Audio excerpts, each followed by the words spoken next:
Davlat xavfsizlik xizmati, chegara qo'shinlari, harbiy xizmatchilari tomonidan tovar moddiy boyliklarning noqonuniy aylanmasiga qarshi kurashish yo'nalishida bojxona idoralari xodimlari bilan hamkorlikda tezkor tadbir o'tkazildi. Xususan, Volgograd-Toshkent yo'nalishida harakatlanib kelayotgan poyezd Qoraqalpog'iston temir yo'l xalqaro o'tkazish punktida tekshirildi.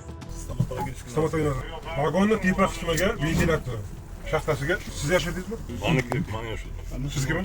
Bo'ldi, tushungansiz. Bormi qandaydir hujjati, sertifikati, deklaratsiya yozdingizmi? Deklaratsiyaga yozmadim. Aybingiz tanilmas lekin. Yashaganingizda. Natijada 7-vagon kuzatuvchisi bo'lgan Samarqand shahrida yashovchi 1981-yilda tug'ilgan shaxs tomonidan vagonning havo aylantirish shaxtasiga yashirib qo'yilgan taxminan 913 million so'mlik 30 turdagi 2742 dona stomatologik buyumlar, implantlar va uskunalar borligi aniqlanib, rasmiylashtirib olindi.